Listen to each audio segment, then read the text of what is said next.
International ethics. ठीक है, international ethics क्या होता है ये हम इसके अंदर समझ रहे हैं, राइट।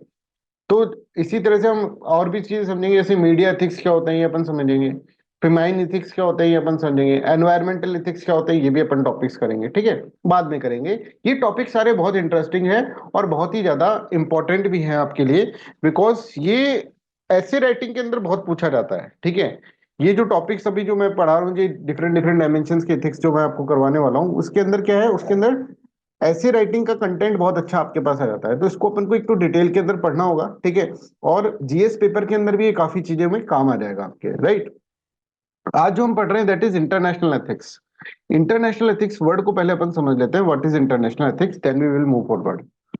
तो हमने देखा भाई इंसानों को कैसा रहना है, इंसानों को ये हमने समझ लिया, एथिक्स क्या होता है, मोरल्स क्या होता है, ठीक है, ये हमने समझ लिया, डिओन्टोलॉजी और ये सब चीजें समझी, एटीट्यूड कैसे रखना है, परसुएट कैसे करना है, ये सब चीजें हमने इसके अंदर इंसान के पर्सपेक्टिव से समझ ली। इंसान एक पब्लिक लाइफ के अंदर होगा तो उसको किस तरह के एथिक्स करना है, प्राइवेट लाइफ के अंदर होगा तो किस तरह से एथिक्स करना है, ये हमने समझ लिया। एक गवर्नमेंट जो है उसको कैसे बिहेव करना है सिटीजन से, ये हमने इसके अंदर समझ लिया। बट अब जो हम समझने वाले हैं आज के इस टॉपिक के अंदर वो ये है कि एक देश को, है ना, एक नेशन को दूसरे नेशन के साथ कैसे बिहेव करना चाहिए, बहुत इंपॉर्टेंट है। इंटरनेशनल इथिक्स के अंदर हम समझेंगे कि एक नेशन को दूसरे नेशन के साथ कैसे बिहेव करना चाहिए और कैसे एक तरह से इंटरेक्शंस होने चाहिए दो नेशंस के बीच में, ठीक है। That is known as international ethics, ठीक है। अब इसको थोड़ा सा और हम इसके अंदर समझ लेते हैं इस वर्ड को। पहले सबसे पहले वर्ड समझो इंटरनेशनल। इंटरनेशनल मतलब ये समझो एक वाइड टर्म है जो अपन समझते हैं, अगर इसका हम मीनिंग देखें तो इंटरनेशनल मतलब दो नेशन है, दो नेशन के बीच में, मान लीजिए इंडिया और पाकिस्तान है, इंडिया और पाकिस्तान के बीच में किस तरह का रिलेशन है, दैट इज इंटरनेशनल रिलेशन, दो नेशंस के बीच में रिलेशन। बट ऐसा नहीं है, it is a relationship between the two nations, तो है ही। ऐसा हो सकता है कि एक नेशन का बहुत सारे ग्रुप ऑफ नेशन से कैसा रिलेशनशिप, या एक नेशन का किसी ऑर्गेनाइजेशन से, जैसे इंडिया और आसियान एक ऑर्गेनाइजेशन है उससे, ब्रिक्स एक ऑर्गेनाइजेशन है उससे, किस तरह का रिलेशनशिप, राइट। या फिर इंडिया का यूनाइटेड नेशन से कैसा relationship, that is also known as what, that is also known as international relations. उसको भी हम इंटरनेशनल रिलेशंस के अंदर ही काउंट करेंगे कि इंडिया का एक तरह से जो ब्लॉक्स होते हैं उनसे कैसा रिलेशनशिप है, ब्रिक्स, आसियान्स, ठीक है, सार्क नेशंस के जो ग्रुप हैं, राइट, इन सब से कैसा रिलेशनशिप एस्टेब्लिश करना चाहिए कंट्री को, ठीक है। एक कंट्री को कुछ इंटरनेशनल बॉडीज होती है जैसे यूनाइटेड नेशंस है, डब्ल्यूटीओ है, वर्ल्ड बैंक है, आईएमएफ है, उसके साथ कैसे रिलेशनशिप एस्टेब्लिश करना चाहिए, ये भी इथिक्स के अंदर आ गया। एक नेशन को दूसरे नेशन के साथ कैसे रिलेशनशिप एस्टेब्लिश करना चाहिए, ये भी इंटरनेशनल रिलेशन, ये तो है ही इंटरनेशनल रिलेशन के अंदर, बट ये भी चीजें इंटरनेशनल रिलेशंस में आ जाती है। हमें जो इंटरनेशनल रिलेशंस के अंदर इथिक्स के बारे में जो बात करनी है ना, एथिक्स क्या क्या है, इंटरनेशनल रिलेशंस एथिक्स, वो हमको ये वाला डायमेंशन इसके अंदर कवर करना है, ठीक है। हम ये डायमेंशंस भी पर कवर करेंगे, ठीक है, पर ये वाला डायमेंशन सबसे इंपॉर्टेंट हमारा हो जाता है। तो इथिक्स का मतलब क्या है, जैसे सोसाइटी के अंदर अगर हम इथिक्स की बात करें तो सोसाइटी के अंदर इथिक्स ऐसा होता है कि लोग बाग आपस के अंदर क्या है, आपस के अंदर अच्छे से रहे, that is known as societal ethics. वो इसीलिए बनाए जाते हैं रूल्स एंड रेगुलेशन कि सब लोग आपस के अंदर मिलजुल कर रहें, हारमोनियस रहें, एक दूसरे की हेल्प करें, राइट, एक दूसरे के काम आए, कॉपरेशन हो, राइट, आपस के अंदर कभी भी फ्रिक्शन ना हो, हारमोनियस लाइफ हो, पीस से रहें, लव करें, एक दूसरे से हार्मनी फैलाएं। इसी तरह से ये सोसाइटल इथिक्स इसलिए बनाए जाते हैं। इसी तरह से क्या है, इंटरनेशनल इथिक्स का मतलब क्या होगा, ऐसा कोई रूल्स एंड रेगुलेशंस बनाए, ऐसे कोई एथिकल सिस्टम बनाए, ऐसे कोई कोड ऑफ कंडक्ट बनाए जिससे कि नेशंस के बीच में आपस में लड़ाई ना हो, नेशंस एक दूसरे की हेल्प करें, नेशंस एक दूसरे की बात माने समझे, एक दूसरे की सोवरेनिटी को रेस्पेक्ट करें, ये सब चीजें हों, आपस के अंदर अच्छा ट्रेड करें, आपस के अंदर एक दूसरे की गरीबी हटाएं, ये जो होता चाहिए that is known as what, that is the international ethics. ये जो कोड ऑफ कंडक्ट है, ये कैसा करें हम, कैसा कंडक्ट को हमको फॉलो करना चाहिए, ये जो कोड ऑफ एथिक्स है that is known as what, that is known as international ethics. I hope you are getting my points. तो वर्ल्ड जो है उसके अंदर आप देखें कि कितनी ज्यादा टेंशन चल रही है आज के टाइम पर, है ना। हर दूसरे तीसरे दिन नए युद्ध चल रहे हैं, रशिया यूक्रेन का वार चल रहा है, वो तो अभी तक चल ही रहा है, उसके अंदर इसराइल और गाजा 2-3 बार बीच में लड़ लिया है, ठीक है। ईरान और बहुत सारी कंट्रीज आपस के अंदर लड़ ली हैं, समझ में आ रहा है। रेड सी के अंदर हुतीज, उधर जो हिजबुल्ला जो है लेबनान के अंदर, वो अपना लड़ाई चल रही है, ठीक है। कभी कुछ हो जाता है, कभी क्या, कभी यहाँ पर चाइना, एशिया के अंदर चाइना प्रॉब्लम हो जाता है, चाइना को मस्ती आ जाती है, वो लड़ने लग जाता है। तो हम देखेंगे इंटरनेशनल डायमेंशंस के अंदर बहुत ज्यादा फ्रिक्शंस हैं, बहुत ज्यादा कंफ्लिक्ट है, और आज के टाइम पे कोई भी किससे भी भिड़ सकता है। तो ऐसे एरिया के टाइम, ऐसे मतलब टाइम पीरियड के अंदर हमको इंटरनेशनल इथिक्स को समझना होगा। इंटरनेशनल इथिक्स क्या होता है? इंटरनेशनल इथिक्स इन सब चीजों को क्या कर सकता है, इन सब चीजों को खत्म कर सकता है। तो वो क्या चीज है, कैसा एथिकल सिस्टम होना चाहिए, उसको हमको समझना पड़ेगा। बट क्योंकि जैसे मैंने आपको बताया ये टॉपिक बड़ा इंपॉर्टेंट है, एक तो directly there is, it is there in the ethics subject, ठीक है, और इसके ऊपर कई बार ऐसे राइटिंग के अंदर भी बहुत सारे पॉइंट्स आपको मिल जाते हैं। जैसे एक बार ऐसे आया था रियलिज्म और आइडियलिज्म के ऊपर, ठीक है, और रियलिज्म और आइडियलिज्म के ऊपर ये वाले पॉइंट्स, इंटरनेशनल डायमेंशन के पॉइंट्स आप लिख सकते थे, ठीक है। डायरेक्टली क्वेश्चन आया था जो हम इंटरनेशनल एथिक्स के अंदर पढ़ाते हैं, अभी आगे चलकर आपको पढ़ाएंगे। तो इंटरनेशनल रिलेशंस के अंदर और इंटरनेशनल एथिक्स के अंदर क्या है कि ऐसा कोई रिलेशनशिप बनाओ साहब कि आपस में आराम से रहो, मस्ती से रहो, एक दूसरे की हेल्प करो, पीसफुली रहो, हार्मोनियसली रहो, ठीक है। ऐसे कुछ प्रिंसिपल्स, ऐसे कुछ वैल्यू सिस्टम, ऐसे कुछ ethical standards, that is known as international ethics.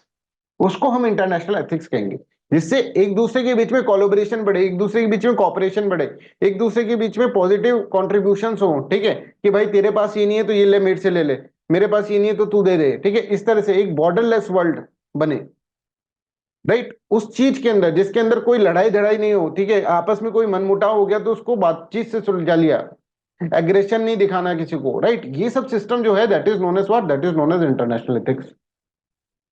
I hope you are getting my points, यहां तक आप समझ में आ रहा है।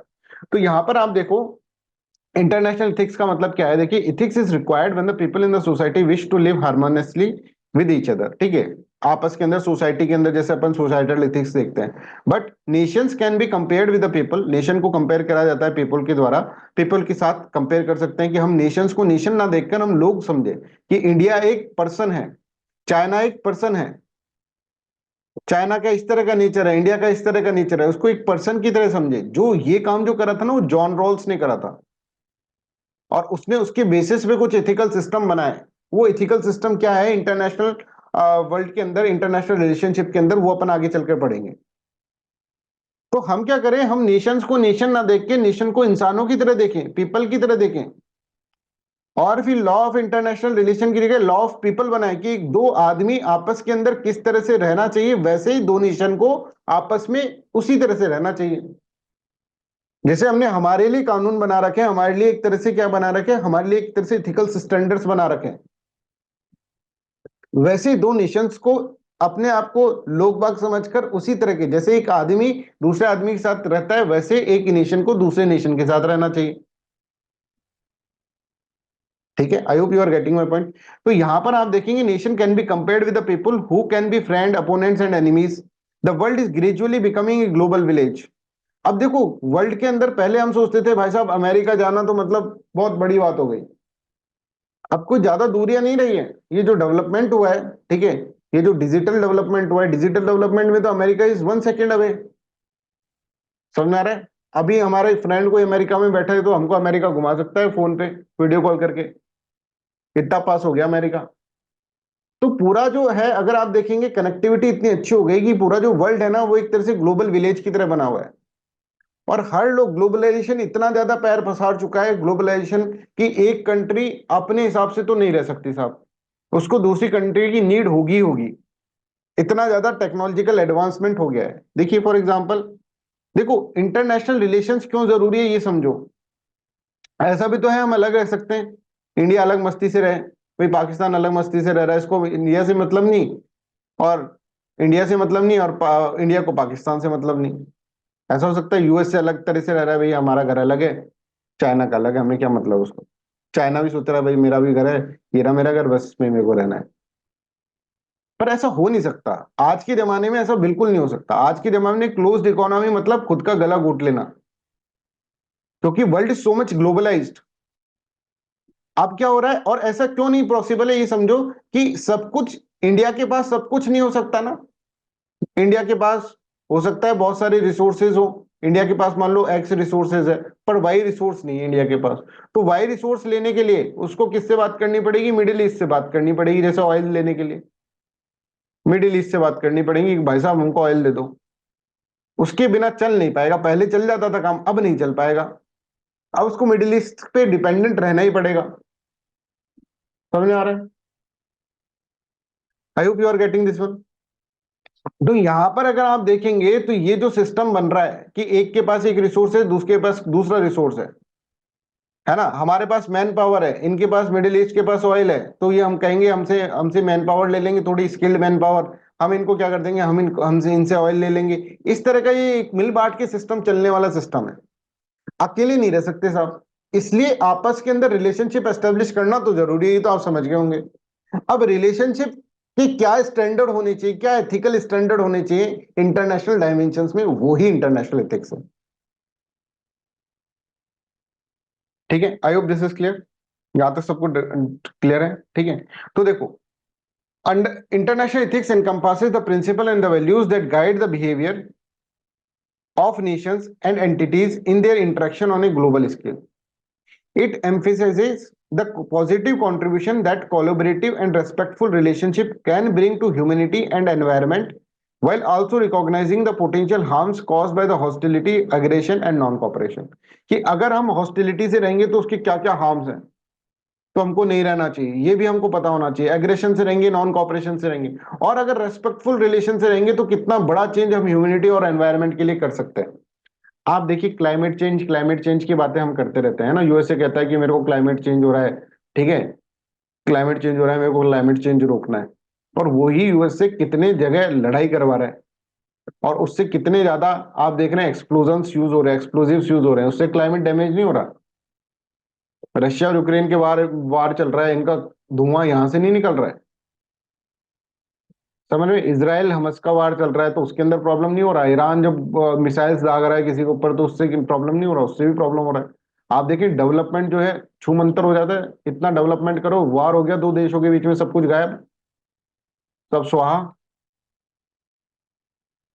तो समझना चाहिए कि भाई ऐसा नहीं है कि हमको एक पर्टिकुलर स्टैंडर्ड फॉलो करना पड़ेगा कि यार देखिए ये तेरा घर है, तू अपने इस तरह से रहना, पर अपन प्यार से रहेंगे आपस में, जैसे पड़ोसी रहते हैं, ठीक है, आजकल नहीं पहले वाले, राइट, वैसे हमको रहना चाहिए।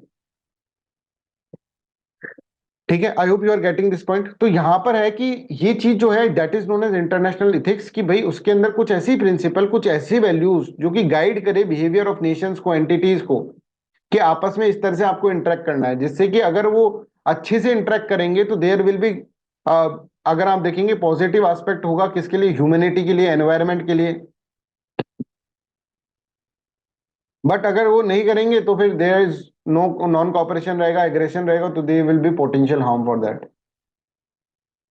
तो I hope you are getting my points, ये सबको समझ में आ रहा है।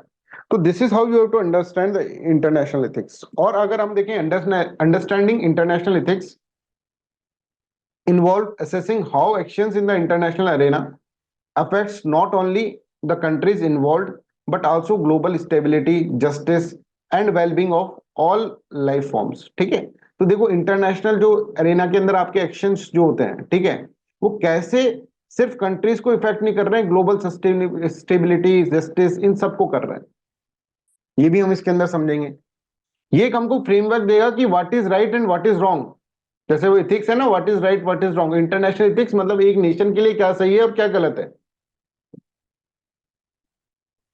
ठीक है, it provides a framework for evaluating the rights and wrongs of the state actions, encouraging countries to consider their responsibilities to one another and to the planet. ठीक है, एक दूसरे के लिए रेस्पॉन्सिबिलिटी और प्लेनेट्स के लिए, ठीक है, पूरे जो ग्रह है, ठीक है, प्लेनेट जो है उसको हमको क्या करना है, एक अच्छा बनाना है। ऐसा नहीं कि हर जगह एक्सप्लोजन चल रहे हैं साहब, हर जगह लड़ाई चल रही है, ऐसा नहीं होना चाहिए।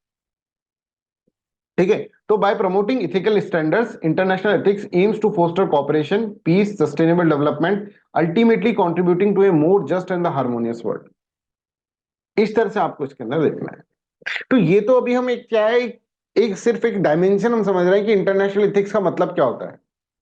है ना। इसको एक पैराग्राफ में आप लिखकर आपके पास अच्छा कंटेंट बन सकता है कि what is international ethics.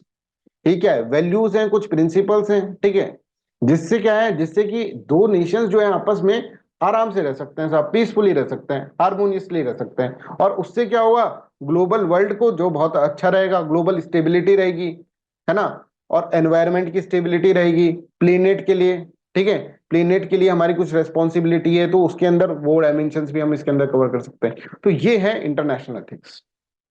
I hope this is clear. अब यहां से हम एक तरह से इसकी अभी तक एक डेफिनेशन बनाए इंटरनेशनल एथिक्स की क्या है, ये सारी की सारी चीजें मिलाकर हम एक इसकी डेफिनेशन बना सकते हैं। ठीक है, अब हम जो पढ़ेंगे ना इसके अंदर कुछ थॉट्स पढ़ेंगे, कुछ फिलोसॉफी का डायमेंशन पढ़ेंगे, philosophy of international relations. International relation, international relation से रिलेटेड क्या क्या फिलोसफीज हैं वो हम इसके अंदर समझेंगे। तो मैं यहां पर आपको चार फिलोसफीज पढ़ाऊंगा, ठीक है, कि एक जो कंट्री है वो दूसरी कंट्री से जब रिलेशनशिप एस्टेब्लिश करता है तो चार तरीके से एस्टेब्लिश कर सकता है रिलेशनशिप, है ना। वो सोचेगा तो किस तरह से, चार तरीके से हम सोच सकते हैं। पहला जो है that is known as realism. बहुत मजा आने वाला है इसके अंदर, ये जो इंटरनेशनल एथिक्स वाले टॉपिक के अंदर। दूसरा जो है दैट इज आइडियलिज्म। ठीक है, तीसरा जो है दैट इज कंस्ट्रक्टिविज्म।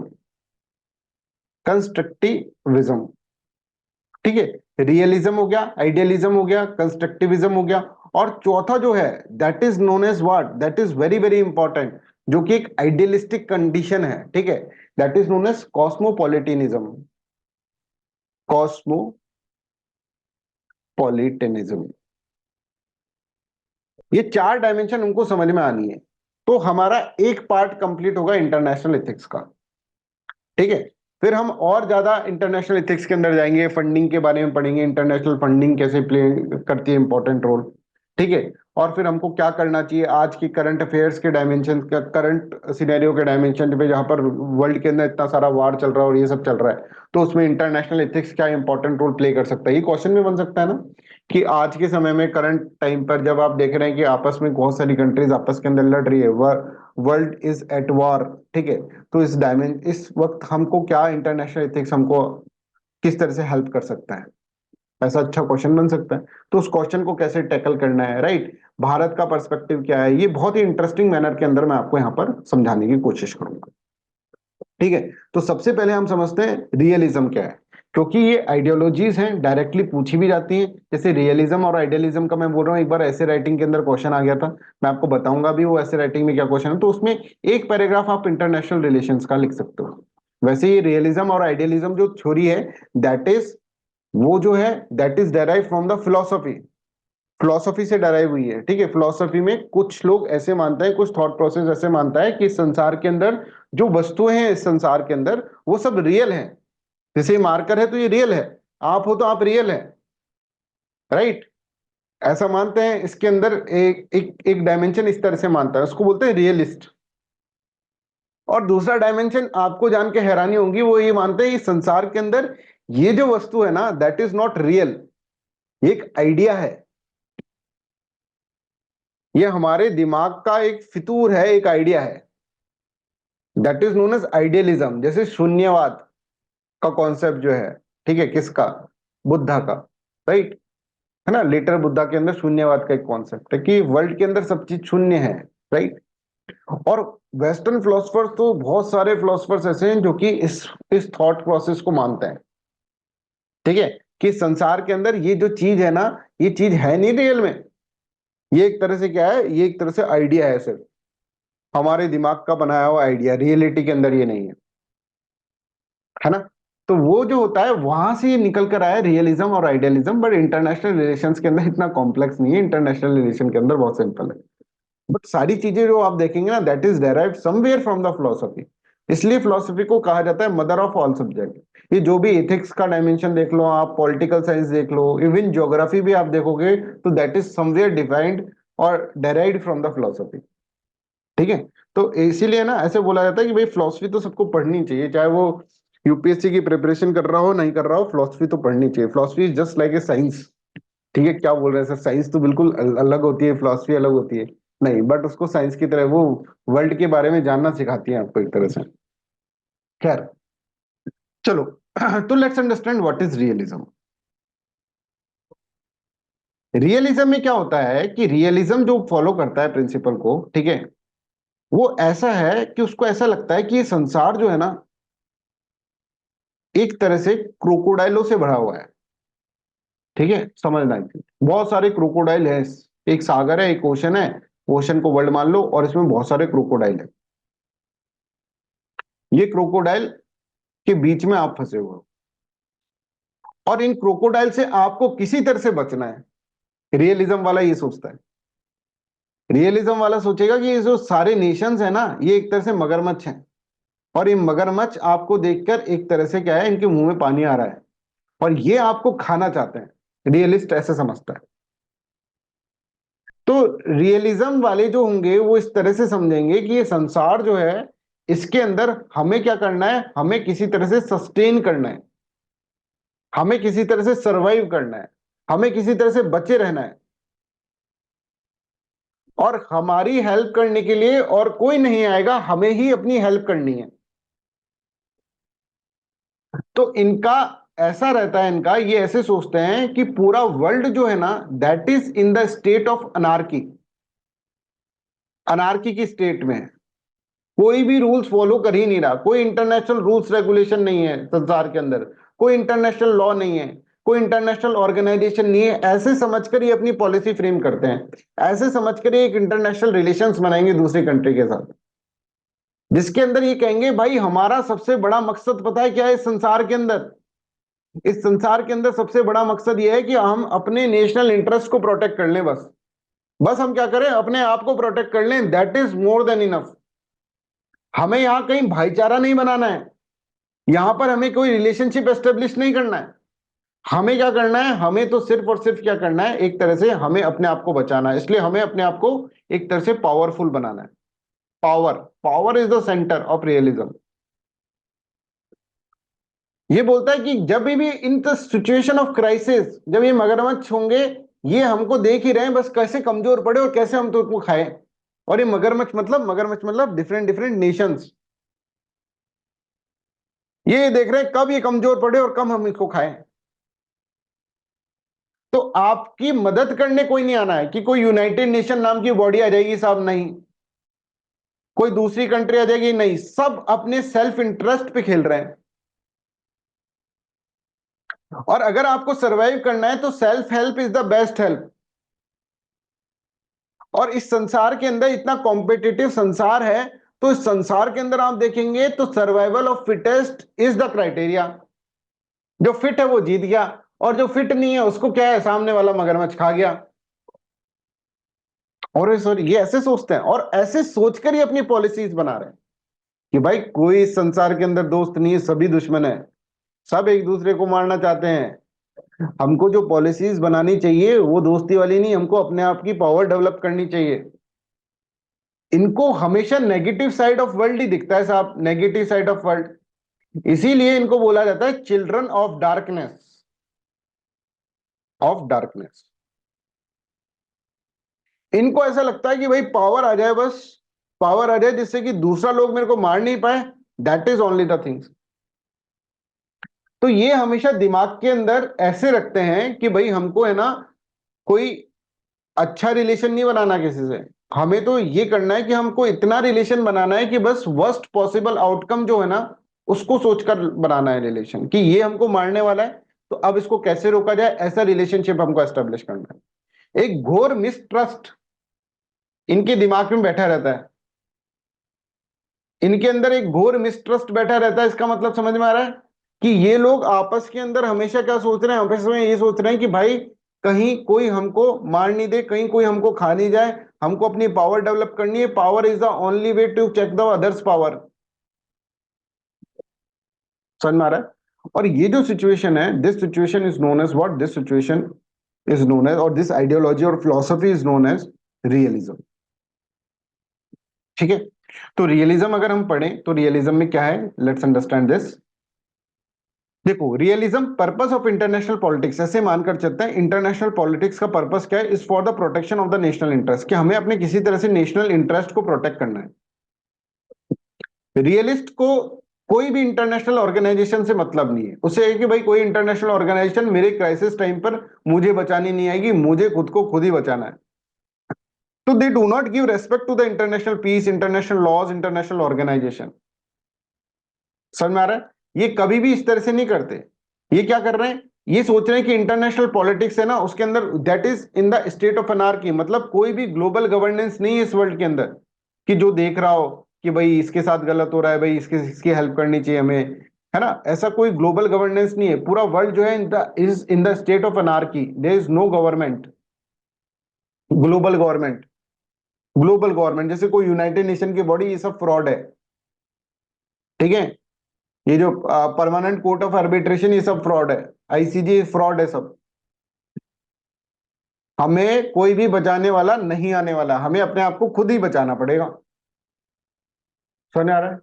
तो ये सोचते हैं कि देखो, हमको बेस्ट पॉसिबल आउटकम की तरफ नहीं जाना चाहिए कि बेस्ट पॉसिबल आउटकम की तरफ जाए हम, नहीं। हमें बेस्ट पॉसिबल आउटकम तो हो ही नहीं सकता, क्योंकि सामने वाला तो हमको खाने के लिए आ रहा है। हमें इतना ही बनाना है कि इससे लड़ाई ना हो, वर्स्ट पॉसिबल आउटकम को ओवरकम करना है हमें। इतना बार हो जाए तो इतना रिलेशन हमको बनाना है, और हमें अपनी पावर पूरी डेवलप करके रखनी है। समझ में आ रहा है? तो देखो यहां पर कि and self help is the only way of survival. कोई स्टेट, कोई ग्लोबल गवर्नमेंट नहीं है, world government is absent, state of anarchy चल रहा है। तो for survival a country needs, एक कंट्री को क्या चाहिए एक सर्वाइवल के लिए, कि अपनी खुद की पावर बनाए। तो पावर सेंट्रिक होते हैं कि पावर बने, जल्दी जल्दी जल्दी पावर डेवलप करें। कोई मारने आ रहा है, हमेशा darker side of the world को देखेंगे। That's why they are known as what, they are known as children of darkness. उनको चिल्ड्रन ऑफ डार्कनेस भी बोलते हैं। They only consider darker part of the world, darker side ही देख रहे हैं ना इंटरनेशनल पॉलिटिक्स के अंदर। ये कह रहे हैं कि power is the only means to protect the nation, national interest. National interest को प्रोटेक्ट करने का इकलौता जो साधन है वो है पावर। पावर से ही सब कुछ बच सकता है, ठीक है। I hope this is clear to everyone, यहां तक आपको समझ में आ रहा है?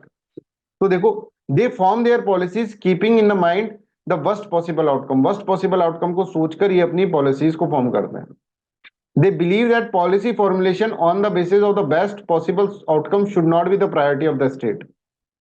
Overcoming worst possible outcome should be the core principle in the international politics. I hope you are getting this one. अब देखो एक बहुत इंटरेस्टिंग बात बताते हैं। They are suffering from a term known as prisoners dilemma. Prisoners dilemma, ये जो है इंटरनेशनल रिलेशंस के अंदर जो रियलिस्ट अप्रोच करते हैं ना, उनको एक दिमाग के अंदर एक डिलेमा रहता है, prisoners dilemma. That can be asked in the examination also, right. कि प्रिजनर्स डिलेमा क्या होता है। प्रिजनर्स डिलेमा को थोड़ा समझ लेते हैं। देखो, हो सकता है आपको मैंने कभी बता रखा हो, वापस सुन लो एक बार। मान लो ए और बी दो एक तरह से क्रिमिनल्स हैं, ठीक है। ए और बी दो क्रिमिनल्स हैं। अब ए और बी दो क्रिमिनल्स हैं, तो क्या हुआ कि इन दोनों ने मिलकर एक क्राइम करा। मान लो मिलकर किसी का मर्डर करा, सी का मर्डर करा, ठीक है। सी को एलिमिनेट कर दिया। और इन्होंने जब मर्डर कर रहे थे ना, तो ए चाकू घुसा रहा था, तो ए ने कहा बी से, देख सुन, आज हम इसको मार रहे हैं, किसी को नहीं बताना है, चाहे कोई तेरे को कुछ भी कहे, तेरे को नहीं बताना है मैंने मारा है। और ना मैं ये बताऊंगा कि तूने इसको पकड़ रखा था, मैंने चाकू मारा था, ऐसा कुछ नहीं होने। एक अपन पैक्ट साइन कर लेते हैं, भाई किसी को नहीं बताना है कि कुछ हो। एक बहुत इंटेलिजेंट आदमी था, जो कि यहाँ पर क्या है पुलिस के अंदर था, डी। उसको ये केस मिला, तो उसने कुछ नहीं करा। उसने क्या करा, चुपचाप ए को बुलाया, ठीक है, नहीं बी को बुलाया, उसने बी को बुलाया। और उसको ये पता था, डी को ये पता था कि ए और बी ने ऐसा पैक्ट साइन कर रखा है साहब। और उसको ये भी पता था कि ए और बी ने ये पैक्ट साइन कर रखा है, और ए और बी ने मिलकर मर्डर करा है। तो उसने बी को बुलाया, और भाई बी क्या हाल है। बी ने बोला कुछ नहीं साहब, मैंने तो कुछ करा नहीं, आपने मेरे को क्यों बुलाया। बोले मैं तो कुछ नहीं, वैसे ऐसे चाय पीने के लिए बुलाया था। अब जब बी जा रहा था ना, तो ए से बोलता है बी से कि भाई देख, कुछ भी मत बोल देना उससे, कुछ नहीं बोलना है तेरे को, अपन ने कसम खाई थी, मैंने तेरे को मम्मी की कसम खिलवाई थी, तू नहीं बोलेगा। बी बोले ठीक है भाई, कोई दिक्कत नहीं, नहीं बोलूंगा। इसने डी ने बोला कुछ नहीं यार, मैं तो ऐसे बुला लिया, तुमसे काफी दिन से बात नहीं हुई, और इसको बिठाया 4-5 घंटे के लिए, इसको बिठाया आराम से। फिर बोला यार रात हो गई, अब यहीं पर सो जा, कल चल जाना। इसने बोला ठीक है यार। इसने खाना वाना खिलाया, ये यहीं पे सो गया। और फिर कल सुबह ये वापस आया, मस्ती से आ रहा था, इतने में ए से मिला। ए यहाँ पे बड़ा परेशान हो रहा था। ए बोला भाई मेरे को रात को नींद नहीं आई, क्या हुआ, कौन ले गया तेरे को? बोले डी, डी लेके गया था मेरे को, उसने बुलाया था यार मेरे को। बोले क्या बोला तूने, कुछ बताया तूने? बोले नहीं नहीं, उसने तो कुछ पूछा ही नहीं। अब इसको डाउट आ जाएगा सीरियस, इसको डाउट आ जाएगा, ये सोचेगा नहीं नहीं भाई ये झूठ बोल रहा है, ऐसा नहीं हो सकता। ये मेरे साथ इसने है ना क्या करा है, उसको सब कुछ बता दिया डी को, अब ये मेरे साथ गेम खेल रहा है। ऐसा बिल्कुल नहीं हो सकता भाई, ये गेम खेल रहा है बी। बी बोलता है कि यार कुछ नहीं पूछा ही नहीं, कुछ मैं कैसे बताऊं तेरे को? उसने बोला नहीं नहीं यार तुम कुछ तो पूछा होगा। अब इसके दिमाग में एक तरह से डिलेमा आ गया, that is known as prisoners dilemma. अब ये क्या करेगा, ये डी के पास जाएगा, बोलेगा सर उसने जो भी बताया बी ने वो गलत है, मैंने चाकू नहीं मारा था, बी ने चाकू मारा था। समझ में आ रहा है? ये जो मिसट्रस्ट इनके बीच में डेवलप हुआ, इनके बीच में मिसट्रस्ट डेवलप हुआ, ये सारा खेल खेल गया। तो ऐसा ही मिसट्रस्ट जो है, वो रियलिस्ट जो पर्सन है उसको हमेशा लगता है, रियलिस्ट जो नेशन है, जो रियलिस्ट आइडियोलॉजी को फॉलो कर रहा है, उसको लग रहा है कि भाई इस संसार के अंदर अगर कोई कुछ गलत कर रहा है तो वो मेरे लिए ही कर रहा है। जैसे मान लीजिए, हम एक एग्जांपल लेते हैं, जैसे मान लो ये इंडिया है, ठीक है, और ये है मान लो चाइना, ठीक है। इंडिया ने क्या करा, अपनी कोई मिसाइल डेवलप करी।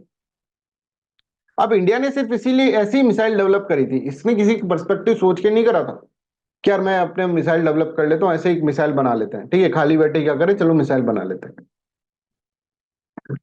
इंडिया ने जैसे ही मिसाइल बनाई, चाइना को लगेगा भाई मेरे लिए बनाई है। बिल्कुल वही रेंज बैठ रही है, मेरे ऊपर ही गिराएगा ये। तो चाइना भी मिसाइल बनाना डेवलप कर गया। समझ रहा है? तो ये यहां पर जो है, चाइना जो है एक तरह से रियलिस्ट हो गया, उसके अंदर सिक्योरिटी डिलेमा आ गया, उसका स्केप्टिक माइंडसेट हो गया। और इसके कारण ही एक मैड रेस स्टार्ट हो गई। आप देखेंगे भारत ने यहां पर मान लो मिसाइल बनाई, यहां पाकिस्तान बनाने लग गया। मान लो पाकिस्तान ने बनाई, भारत ने बनाने लग गया। इसके दिमाग में कुछ भी नहीं था इस मिसाइल को लेकर, ठीक है, उसने बोला यार अब टाइम है बहुत सारा हमारे पास, चलो हम मिसाइल बना लेते हैं। तो उसके अंदर ये कह गया कि यहाँ पर पाकिस्तान भी बनाने लग गया। इस तरह से एक तरह से क्या होगा, एक तरह से मैड रेस स्टार्ट हो जाएगी। ऐसे हुआ कोल्ड वार के अंदर भी, वहां यूएसए थोड़ा कुछ करता था तो यहाँ पर रशिया को लगता था, यूएसएसआर को लगता था हमारे लिए कर रहा है, तो वो करने लग जाता था, फिर वो करने लग जाता था। इस तरह से क्या है, दोनों दोनों क्या कर रहे हैं, एक तरह से कंपटीशन में आ गए, एक मैड रेस स्टार्ट हो जाती है वहां पर। समझ में आ रहा है? तो रियलिज्म का मतलब ये है कि रियलिज्म का जो पर्सन होगा, जो भी रियलिस्टिक आइडियोलॉजी को अगर फॉलो कर रहा है इंटरनेशनल रिलेशन के अंदर नेशन, तो according to them nation in the international politics suffer from the security dilemma. So sceptic mindset is required in the policy formulation. Policy formulation में हमेशा स्केप्टिक माइंडसेट रहना चाहिए, हमें किसी पे भरोसा नहीं करना चाहिए। अब आप देखो कि ऐसी कोई रियलिस्टिक आइडियोलॉजी होगी और इसके बेसिस पे कोई रूल्स एंड रेगुलेशंस बना रहा है, तो आप देखो वर्ल्ड की तो हो गई हालत खराब। वर्ल्ड में तो कभी पीस एस्टेब्लिश नहीं हो सकती। वर्ल्ड में तो फिर आर्म रेस ही चलती रहेगी, आपस में बैठकर कोऑपरेटिव होकर अपन काम नहीं कर सकते। ठीक है, ये सिर्फ ये सोच रहे हैं कि भाई साहब पावर ही मैटर करती है, सामने वाला तो क्या है मेरे को मारने के लिए आ रहा है, they are the children of darkness, they see only the darker side of the world. ये नहीं सोचेंगे कि भाई सामने वाला हमारे अच्छा भी कर सकता है, ये तो सोच ही नहीं रहे। ये सोच रहे हैं कि हमको बेस्ट पॉसिबल आउटकम के बारे में तो सोचना ही नहीं, हमें अपनी पॉलिसी ऐसे बतानी है कि जिससे वर्स्ट पॉसिबल आउटकम जो है वो क्या हो, वो बचा रह जाए। Power is only check to power. और यही सब चीजें ये करते रहेंगे, राइट। और इन सब के अंदर आप देखेंगे तो इसके कारण जो होगा, रियलिस्टिक जो होगा, ये डायमेंशन जो है, ये फिलोसॉफी जो है, that is not good for the international ethics. तो हमें क्या नहीं करना चाहिए ये भी हमें पढ़ना है, मैंने आपको बताया था। क्या करने से दिक्कत हो जाएगी, तो रियलिज्म को आपको कभी आ जाएगा रियलिज्म आइडियलिज्म के ऊपर क्वेश्चन, ठीक है, या फिर ऐसा आ जाएगा कि किस तरह के इंटरनेट, तो आपको ये बताना पड़ेगा रियलिस्टिक आइडियोलॉजी को, रियलिज्म को हमको अवॉइड करना चाहिए इंटरनेशनल एथिक्स के अंदर। इसका रियलिज्म का कोई प्लेस नहीं है, because it will create a system that is not good for the international peace. ठीक है, तो देखो in international Realism holds that only thing that really matters is power. What power a country has.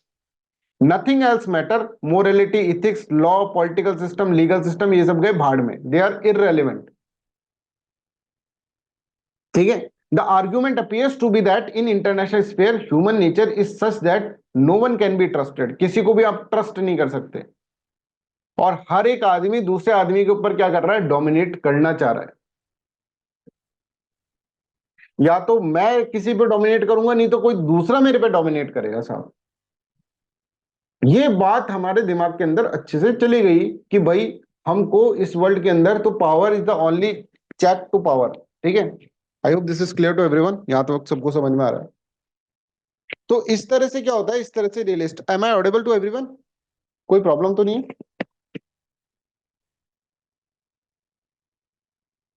M I audible? Yes sir. Okay, चलो. Argument appears to be that in international sphere, human nature is such that no one can be trusted. किसी को भी trust नहीं करा जा सकता. Either one country will dominate the other or other will try to dominate the first. So it is better to be dominating or dominant country. Dominant country बनते रहो. ठीक है. तो दूसरा नहीं तो दूसरा आके आपको मारेगा. तो भाई दूसरा मारे इससे बढ़िया तुम मारो दूसरे को. ऐसा ही इनका चलता है. Realist approach to international spheres or international relations is simply to deny any role of the common or the shared ethics. Ethics, morality इसको मानता क्या है? And create an ethically neutral zone or an ethics free zone.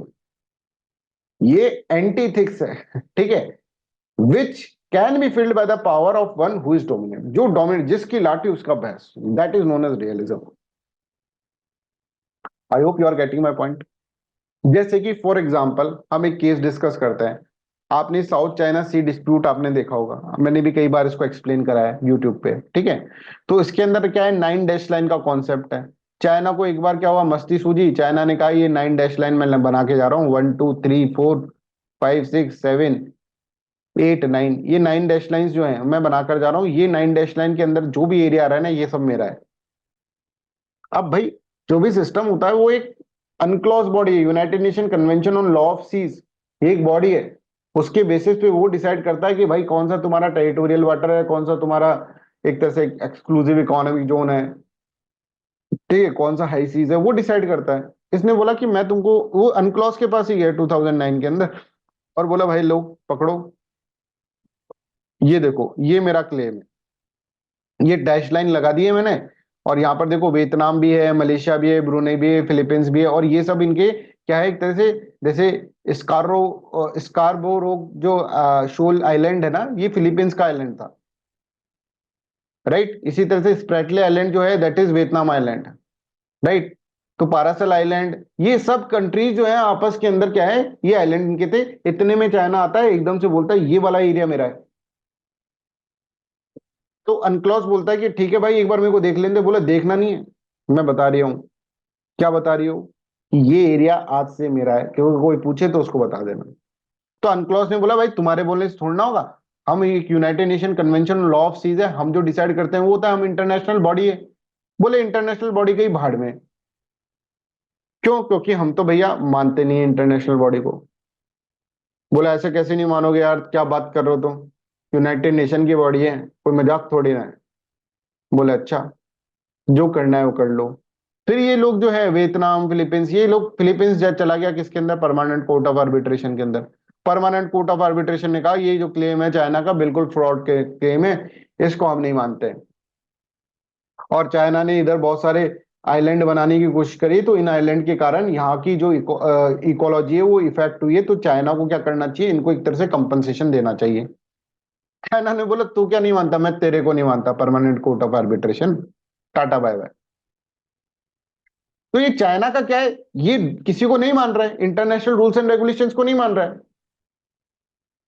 ये सोच रहा है कि ये एरिया बड़ा इंपॉर्टेंट है, चलो इस एरिया को ले लो. वियतनाम का, मलेशिया का, ब्रुनेई का, फिलीपींस का, ताइवान का इसके ऊपर क्लेम है तो होने दो, हमको क्या फर्क पड़ता है, हमारे पास पावर है ना. We have the power. Power is the centre of the realist. तो ऐसी जो अप्रोच होती है, अगर रियलिस्ट होते हैं तो रियलिस्ट के अंदर अगर आप देखें that is a very big challenge. Realism जो होगा रियलिस्टिक अप्रोच अगर आप अपना रहे हैं किसके अंदर, इंटरनेशनल पॉलिटिक्स, इंटरनेशनल रिलेशंस के अंदर रियलिज्म, क्योंकि रियलिज्म हर डायमेंशंस में आप पढ़ सकते हैं, है ना। तो इंटरनेशनल डायमेंशन में रियलिज्म जो है, that create a very very big challenge, और इससे ह्यूमन फ्यूचर खतरे में आ जाएगा, इससे एक तरह से international peace and order disturb होगा। तो ये चीज हमको फॉलो नहीं करनी चाहिए, ठीक है, आपको इस तरह से लिखना होगा। तो देखो, pursuing realism and realistic politics can indeed pose challenges to create a shared vision for a human future. Realism often prioritizes state power and nation's interests, potentially leading to the competition and conflict rather than the cooperation. This focus on the self-interest can undermine efforts to address global issues that requires collective action, climate change, poverty, human rights, इन सब के बारे में फिर ये सब चीजें sideline हो जाती है। तो इसलिए इस तरह से आपको रियलिज्म को समझना है। देखिए, while realism may contribute to emergence of superpowers, it can also foster a dynamic of dependence or the subservience among the weaker state. weaker state क्या होगा, डिपेंडेंट बन जाएगा, फिर इनइक्वलिटीज बढ़ेगी सिस्टम के अंदर, वीक जो होगा और वीक होगा, क्योंकि सारा का सारा डोमिनेट करेगा पावरफुल आदमी, ठीक है, मत्स्य न्याय की सिचुएशन इस तरह से बन जाएगी। This imbalance can exacerbate inequalities and hinder collaborative efforts toward the mutual benefit. तो I hope this is clear to everyone. That's why realistic ideology आपको पता, अब आपको बोलते कि भाई रियलिस्टिक आइडियोलॉजी इंटरनेशनल रिलेशंस में अच्छी है कि बुरी है, ऐसे लिख दे, तो this is very general question.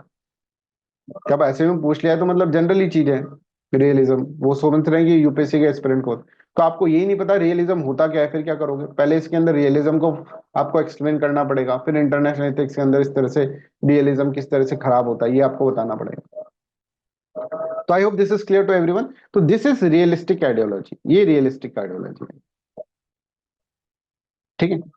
अब ये सब आइडियोलॉजीज है, ऐसा नहीं कि चाइना इज ऑलवेज रियलिज्म को फॉलो कर रहा है, नहीं, आइडियोलॉजी है, कभी कर लेता है कभी नहीं करता है। जैसे चाइना और अमेरिका ने मिलकर क्लाइमेट चेंज के ऊपर डील साइन करी है ना, तो वो डील साइन करी है, तो उसमें क्या है, उसमें वो शेयर्ड विजन रख रहा है, और यूएसए और चाइना के बीच में ट्रेड वार भी चल रहा है, आपस के अंदर कन्फ्लिक्ट भी चल रहा है, राइट। तो I hope this is clear to everyone, यहां तक सबको क्लियर है, राइट।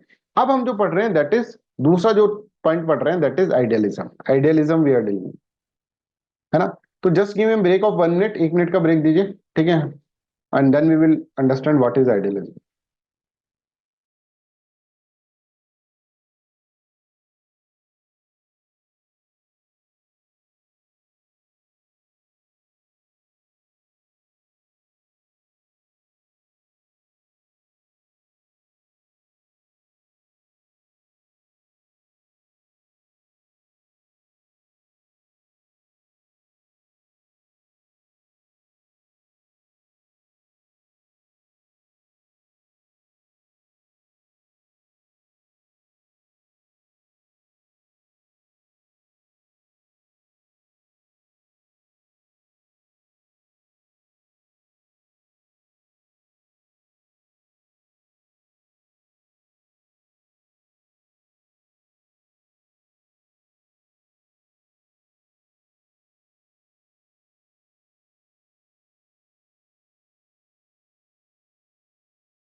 चलो, तो रियलिज्म आपने पढ़ा, कितने खुकार होते हैं रियलिज्म वाले, है ना, रियलिस्टिक जो आइडियोलॉजी। अब आइडियलिज्म के बारे में पढ़ते हैं। आइडियलिज्म के अंदर है ना, एक तरह से ये किस तरह का थॉट है ये आप समझना। कि आइडियलिज्म में ये मानकर चलेंगे कि सामने वाला अच्छा आदमी है। जैसे महात्मा गांधी बोलते हैं ना, the man bye it's very nature is benevolent. ठीक है, ऐसा ये मानकर चल रहे हैं कि सामने वाला आदमी अच्छा है ना। ऐसे नहीं मानकर चल रहे कि this world is full of crocodiles, survival of fittest is the key, है ना। ये अच्छी साइड देखते हैं वर्ल्ड के, है ना। Unlike realism, they see the positive side of the world. ये कहते हैं कि वर्ल्ड के अंदर इंटरनेशनल पीस एस्टेब्लिश होनी चाहिए भाई। ऐसा नहीं कि इनका कोई कंफ्लिक्ट ही नहीं रह गया वर्ल्ड के अंदर, नहीं, इनका कंफ्लिक्ट है, पर ये कंफ्लिक्ट आपस में मिलजुल कर सुलझाना चाहते हैं। दे विल सी कि यार ये भी अच्छा आदमी है, ये भी अच्छा आदमी है, तो आपस में लड़े क्यों हम, मैं तो हूं ही अच्छा, ये भी अच्छा आदमी है। तो ये कहेंगे कि वर्ल्ड के अंदर एक इंटरनेशनल रूल्स होने चाहिए, इंटरनेशनल रेगुलेशंस होनी चाहिए, और उन रूल्स और रेगुलेशंस को हमको फॉलो करना चाहिए। जैसे भारत हमेशा कहता है ना कि हम यूनाइटेड नेशन की रूल्स एंड रेगुलेशंस को फॉलो करना चाहिए। कभी भी हम देखते हैं रशिया यूक्रेन वार के ऊपर कभी भी कुछ होता है तो प्राइम मिनिस्टर या फिर हमारे फॉरेन मिनिस्टर क्या बोलते हैं कि इंटरनेशनल ऑर्डर को हमको फॉलो करना चाहिए, है ना। यूनाइटेड नेशन के रूल्स एंड रेगुलेशंस को फॉलो करना चाहिए, सोवरेंटी को रेस्पेक्ट करना चाहिए, टेरिटोरियल इंटेग्रिटी को रेस्पेक्ट करना चाहिए, ये बोलते हैं। यही आइडियलिज्म, आइडियलिस्ट वाले सोचते हैं। आइडियलिज्म मतलब कि दे आर बिलीविंग दैट सामने वाला अच्छा आदमी है, कि म्यूचुअल ग्रोथ हो सकता है भाई, आपस में बातचीत करके हमको बेस्ट पॉसिबल होगा। और ये कहते हैं यार इस संसार के अंदर क्या है, मस्ती से रहो, है ना, अच्छे अच्छे दोस्त बनाओ, कि सामने वाला नेशन जो है उससे अच्छी दोस्ती करो, है ना। तो ये कभी कभार ऐसे आइडियलिज्म मतलब आइडियोलॉजी या फिर आइडिया के अंदर रहना, राइट। कभी कभार ये लोग क्या होते हैं, ये लोग बिल्कुल आइडिया के अंदर बह जाते हैं, सामने वाला चाहे अच्छा नहीं हो उसको अच्छा मानकर बैठ जाते हैं, राइट। ये सोचते हैं कि हमें क्या करना है, हमें एक दूसरे को क्या करना है, एक दूसरे के म्यूचुअल ग्रोथ के अंदर काम करना है। भाई हाँ ठीक है, हो सकता है कि आदमी खराब हो पर अच्छा भी तो है, थोड़ा बहुत अच्छा भी तो है। ऐसा होता है ना कि हम अच्छा ही देख रहे हैं किसी के अंदर, बुराई देख ही नहीं रहे, वैसा हो जाता है। ठीक है, और ये क्या है, ये कभी कभार आइडियोलॉजी के अंदर ही फंसे रह जाते हैं, राइट। और ये ऐसे कहेंगे कि भाई इस इंटरनेशनल ऑर्डर के अंदर हमको सामने वाले को कैसे देखना है, एक अच्छे आदमी की तरह देखना है, और चाहे वो अच्छा हो चाहे ना हो। फॉर एग्जाम्पल मैं आपको बात करूं तो इंडिया और चाइना का रिलेशन देखो। इंडिया जब आजाद हुआ तो इंडिया के जो प्राइम मिनिस्टर थे, ठीक है, वो थे जवाहरलाल नेहरू। जवाहरलाल नेहरू, इनको ऐसा माना जाता था कि बहुत ही पढ़ा लिखा सुलझा हुआ इंसान है, लिबरल आइडियोलॉजी है इसकी, लिबरल आइडियोलॉजी, डेमोक्रेटिक है भाई, ह्यूमन राइट्स का के बारे में बात करता है, कि इंटरनेशनल प्लेटफॉर्म पे इनका एक रुतबा था इस तरह का, कि बहुत सुलझा हुआ सा इंसान है, लिबरल है, डेमोक्रेटिक है, ह्यूमन राइट्स को फॉलो करता है, और एक तरह से क्या कर रहा है, एक तरह से peace, world order, international order, ये सब चीजें इसके अंदर इनको बोला जाता था। वही दूसरी ओर जो चाइना था ना, उसके जो थे वो थे माओ जिदोंग। 1949 में चाइना को रियल सेंस में आजादी मिली, इनका सिविल वॉर एंड हुआ, और यहां पर थे माओ जिदोंग, एक खूंखार दरिंदा, माओ, माओइज्म आपने सुना होगा, ठीक है, बहुत ही खतरनाक आदमी। इनको कहते थे कि भाई ये किसी की नहीं सुनता, ये एक तरह से डिक्टेटर है, ऑटोक्रेट है, इस तरह से इनको बुलाया जाता था। अब आप देखेंगे जवाहरलाल नेहरू और इनके बीच में एक अच्छी रिलेशनशिप, एक अच्छी बॉन्डिंग हो गई थी, because of the positive attitude of Jawaharlal Nehru, Mao Zedong के बीच। और इन्होंने आपस के अंदर काफी अच्छा एक कोलैबोरेशन एस्टेब्लिश करा। वो हम जो थे वो उसको हमेशा ये मानने लगे कि भाई ये तो बड़ा भाई है हमारा चाइना, तो कोई दिक्कत नहीं है, चाइना हमेशा हमारे साथ रहेगा, कोई दिक्कत नहीं, है ना। चाइना भी बोल दिया कि हाँ भाई ये हमारा छोटा भाई है, हम इसको, हम सब मिलकर चलेंगे, वी विल वॉक टुगेदर, ठीक है। और हम एक तरह से एक पाथ देंगे लोगों को, एशिया का रिसर्जेंस होगा, इस तरह की बातें करते थे जवाहरलाल नेहरू। वो कहते थे कि इंडिया और China will show the path to the world. और फिर आप देखेंगे 1950s के आसपास हमारा रिलेशन और बहुत ज्यादा गहरा हुआ, और नेहरू को ये बिलीव हो गया कुछ भी हो चाइना हमारे साथ कभी बुरा नहीं कर सकता। और 1954 के आसपास एक कॉन्सेप्ट चला, हिंदी चीनी भाई भाई, है ना, कॉन्सेप्ट चला था ना हिंदी चीनी भाई भाई।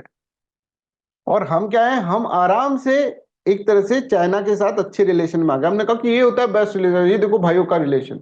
और 1954 के आसपास ये एक प्रिंसिपल साइन हुआ, that is known as Panchsheel agreement.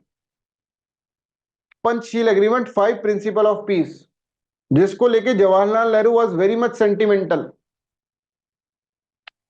और लोगों को भी बहुत आश्चर्य हुआ, यार ये जवाहर कर क्या रहा है भाई, माओ जेडोंग जैसे आदमी से ये पीस के एग्रीमेंट साइन कर रहा है, एक नहीं पांच पांच पंचशील एग्रीमेंट साइन कर रहा है। और जवाहरलाल नेहरू भी कहीं पर भी जाते थे इंटरनेशनल प्लेटफॉर्म पे तो दिखाते थे, देखो ये देखो, ये हमने एक एग्रीमेंट साइन करा है, इसका नाम है पंचशील एग्रीमेंट। किसके साथ करा है? चाइना के साथ कर। सब सोचते थे यार कितना अच्छा पॉलिटिक्स कर रहा है ये डिप्लोमेसी तो जवाहरलाल नेहरू से सीखो। पर हम देखते हैं कि जब इतना ज्यादा, कभी कभार ऐसा होता है ना, दोस्ती के अंदर बहुत गहराई हो गई, हाँ, भावनाओं में बह रहे हैं सब, तो छोटी सी कोई चिंगारी होती है उसमें फिर हो जाता है। तो आइडियलिज्म में क्या है कि आप भावनाओं के अंदर बह गए कि हाँ भाई बहुत अच्छा है, तू बहुत अच्छा है, तू मेरा दोस्त, तू मेरा दोस्त, ऐसा कर करके। और उसके अंदर क्या हुआ, उसके अंदर अगर हम देखेंगे आइडियलिज्म के अंदर देयर विल बी कन्फ्लिक्ट, एक कन्फ्लिक्ट, एक छोटी सी चिंगारी जो होगी वो कन्फ्लिक्ट करा देगी। तो ऐसा ही हुआ, हिंदी चीनी भाई भाई थे, फिर चीन ने क्या करा हमारे साथ हमको पता है, 1962 के अंदर ही, 10 साल भी नहीं हुए थे पंचशील एग्रीमेंट को, 1962 के अंदर ही चाइना ने हमारे ऊपर वॉर कर दिया। और वॉर भी कैसा खतरनाक करा भाई, पूरा अक्साई चीन उस साइड से ले लिया, 2 फ्रंट वॉर करा। और यहाँ अरुणाचल प्रदेश से पार होता हुआ नीचे आ गया, पूरा अरुणाचल प्रदेश ले लिया। और हम ये देखते हैं कि जवाहरलाल नेहरू को तो बिल्कुल मतलब ऐसा अंदाजा ही नहीं था कि लड़ाई हो भी जाएगी। बोले नहीं, चाइना थोड़ी ना कर सकता है। जब लड़ाई स्टार्ट हो गई थी तो वो तो विदेश में थे जवाहरलाल नेहरू, तो उनको लग ही नहीं रहा था कि भाई इतनी बड़ी लड़ाई हो सकती है, इतना बड़ा हो सकता है, चाइना हम पे अटैक कर सकता है। नो, इन माई वाइल्ड ड्रीम्स नो। पर आप देखेंगे कर लिया। तो आइडियलिज्म में कभी कभार क्या होता है कि इतने ज्यादा आप गहराई में चले गए हो, ठीक है, रिलेशनशिप की गहराइयों के अंदर, कि आपको सामने वाले की गलती नहीं दिखती है ना। जैसे बोलते हैं love is blind, love is blind मतलब कि आपको सामने वाले के अंदर अच्छा ही दिख रही है, वो कुछ गलत कर रहा है आपके साथ वो दिख ही नहीं रही। आपका दोस्त आपको समझा रहा है भाई he is not the right person, she is not the right person, मत इंगेज हो उसके। बोले नहीं नहीं, आप दोस्त से लड़ लिए, क्योंकि लव ब्लाइंड है, उसको सिर्फ और सिर्फ एक ही चीज दिख रही है, क्योंकि आप उस वक्त इमोशंस के अंदर है, ठीक है। और वो इमोशन कहीं से भी इंटेलिजेंसी वाला इमोशन नहीं है, ठीक है, कि इमोशनल इंटेलिजेंस की तरफ चले गए होंगे आप लोग, है ना। तो वो नहीं, वहां आपको सिर्फ और सिर्फ एक ही पार्ट दिख रहा है, वहां आपको सब चीज सही दिखेगी, ठीक है। तो I hope this is clear to everyone यहाँ तक। अब अगर आप जैसे जैसे आज ही मेरे एक फ्रेंड का फोन आया कि घर में ऐसा ऐसा ये सब हो गया, वाइफ और उस जो होता रहता है, तो मैंने उसको थोड़ा सा ये बताया कि देखो यार यहाँ पे तुम्हारी वाइफ की इस तरह से गलती है। एक्सेप्ट ही नहीं कर रहा है वो। बोले नहीं नहीं यार, उसको पता है, वो भी बहुत ज्यादा मैच्योर है, ऐसा नहीं है, पर वो एक्सेप्ट ही नहीं कर रहा है, कर ही नहीं पा रहा है। तो वो होता है फिर लव इज ब्लाइंड वाला होता है, राइट, वो सही। तो I hope this is clear to everyone, यहाँ तक आपको सबको क्लियर। तो आइडियलिज्म का मतलब क्या है? Purpose of international politics is mutual development, ये ऐसे होता है। Idealist give respect to the international peace, international laws, international ये सब चीजें उसके अंदर चलती है, right. Idealists believe that the nation must help each other for the mutual development, growth, welfare of the people. Nation must treat the whole world as a one family or community. इस तरह से ये idealist believe करता है, right. They are known as children of lightness, वो lighter side देखता है, light देखता है सिर्फ और सिर्फ, है ना, वर्ल्ड के अंदर चमकीला चमकीला ही दिखता है उसको, ठीक है, डार्क साइड देखता ही नहीं है। Idealism advocates the moral behaviour in the international relationship without which A peaceful and prosperous world can not be form, right, right. तो इसे बोलते हैं कॉमन इंटरेस्ट पे हमको खेलना चाहिए, एथिक्स एंड मोरालिटी ये हमको देखनी चाहिए इसके अंदर। और इसके अंदर ये बोलता है कि भाई इंटरनेशनल इंस्टीट्यूशंस जो है उनको बहुत ज्यादा रेस्पेक्ट करा। आपने देखा ना, Jawaharlal Nehru was very much firm believer of United nation. United nation पे इतना बिलीव था उन्होंने, अपना जो जम्मू कश्मीर वाला इशू था वो यूनाइटेड नेशन के अंदर डाल दिया, ठीक है। और यूनाइटेड नेशन के अंदर डालते यूएसए और रशिया ने उसको एक तरह से शटल कॉक बना दिया, ठीक है। खैर ये अपना इंटरनेशनल रिलेशन का टॉपिक है अभी तो। आप ये समझो ये इसका एक तरह से कोर प्रिंसिपल होता है आइडियलिज्म का, ठीक है। कॉमन इंटरेस्ट, इथिक्स, मोरालिटी और ये सब चीजें, right. Trade and interdependence, the rise of the global market highlights how economic interdependence can foster idealistic principles leading to more cooperative international relation, human flourishing, ठीक है। Idealism prioritise human welfare और ये सब चीजें, कलेक्टिव एक्शंस और ये सब चीजें ले सकते हैं, ठीक है। I hope this is clear. अब देखो, While idealism offer hopeful vision, realism remains prevalent, especially in the situation where power dynamics dictate the actions. वहां पर क्या है, रियलिज्म का मतलब क्या है, रियलिज्म मतलब पावर डायनेमिक्स जहां पर होती है ना, वहां पर वो रहता है। तो believe that war is a necessary evil, war एक नेसेसरी इविल है, इविल तो है पर नेसेसरी है, कॉम्प्लिकेट्स द आइडियलिस्टिक पर्सपेक्टिव, ठीक है। वो जो होता है वो आइडियलिस्टिक पर्सपेक्टिव को कॉम्प्लिकेट कर देता है, ठीक है। अब यहां पर देखो, idealism acknowledge the existence of the conflict but advocates for the dialogue. ये भी ऐसे, आइडियलिज्म भी ऐसे बोलता है कि भाई देखो कंफ्लिक्ट तो रहेगा ही, है ना, घर में दो जने रहेंगे तो आपस में भिड़ेंगे ही, राइट, पर कंफ्लिक्ट को प्यार से भी तो सुलझाया जा सकता है, डायलॉग से, नेगोशिएशन से। ये प्राइमरी टूल्स होनी चाहिए रिजोल्यूशन के, ना कि भाई लड़ मरे आपस के अंदर, ठीक है। तो ये बिलीव कि भाई वार तो होगा ही होगा, वार तो नेसेसरी इविल है, ये आइडियलिस्टिक पर्सपेक्टिव नहीं मानता है वो, मतलब it complicates the idealistic perspective, मतलब आइडियलिस्टिक पर्सपेक्टिव इस चीज को नहीं मानता है कि वार ही होना जरूरी है, कि आपस के अंदर चीजों को वैसे भी सुलझा सकते हैं। This is known as what, this is known as idealism. I hope this is clear, यहां तक सबको क्लियर है। तो यहां पर आइडियलिज्म को अगर हम देखें तो that is much better than the realism. But idealism के अंदर भी मैंने आपको बताया कि आइडियलिज्म मतलब एक घोर आप विश्वास में चले गए, फिर हो सकता है कि आपके साथ विश्वासघात भी हो जाए, ठीक है। I hope this is clear. तो पहली जो थी वो हमने पढ़ी क्या, रियलिज्म, और दूसरा हमने पढ़ा आइडियलिज्म। रियलिज्म हमने पढ़ा और दूसरा पढ़ा हमने आइडियलिज्म। अब तीसरा जो हमको पढ़ना है वो है कंस्ट्रक्टिविज्म, ठीक है। कंस्ट्रक्टिविज्म क्या है ये हम इसके अंदर समझते हैं। देखो, लेट्स अंडरस्टैंड कंस्ट्रक्टिविज्म। कंस्ट्रक्टिविज्म थोड़ा सा, तो देखो इसके अंदर क्या होता है कि यहां पर आदमी कैसे सोच रहा है, मतलब नेशन कैसे सोच रहा है। यहाँ पे नेशन इस तरह से सोच रहा है कि यार मेरा एक है ना बेसिक नेचर है, बेसिक नेचर है, ठीक है। जैसे आपका मेरा सबका बेसिक नेचर होता है ना, वैसे इसके कुछ बेसिक नेचर है नेशन का। ये बेसिक नेचर इसका कोई आइडिया है, कोई बिलीव है इसके, इसका कोई इसका एक ट्रेडिशन से बना हुआ है। ये हिस्टोरिकल डायमेंशन में अगर हम देखें तो हिस्टोरिकल डायमेंशन के अंदर कुछ बहुत लंबा इसके साथ कुछ ऐसा हुआ है कि इसका एक बेसिक नेचर बन गया है, ठीक है, बताएंगे पूरा इसका। तो बेसिक नेचर है, ये बोल रहे हैं कि हमारा जो है ना एक आइडेंटिटी है भाई, भारत मतलब भारत की एक आइडेंटिटी है, भारत का एक बेसिक नेचर है। तो हम जब रिलेशनशिप एस्टेब्लिश करेंगे तो on the basis of that basic relation हम रिलेशनशिप एस्टेब्लिश करेंगे।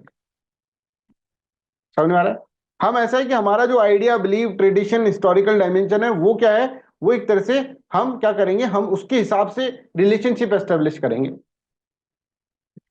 एग्जाम्पल, फॉर एग्जाम्पल भारत का एग्जाम्पल ले लो, इंडिया है। इंडिया के अंदर आप देखेंगे तो बहुत बड़े बड़े साधु संत हुए हैं, ठीक है। जैसे हम कहें कि महावीर हुए हैं, बुद्धा हुए हैं, ठीक है, गांधी हुए हैं, गांधी मॉडर्न टाइम के अंदर, है ना। तो ये जो लोग हैं इन्होंने क्या परस्यू करा है, इन्होंने हमेशा ये परस्यू करा है, और इन्होंने भारत की एक आत्मा बनाई है, ठीक है, कहें तो। और इन्होंने ये परस्यू करा है कि अहिंसा जो है, non violence should be there in the system. Non violence सबसे ऊपर रखी है इन्होंने। आप देखो, बुद्ध को देख लो, महावीर को देखो, गांधी को देख लो,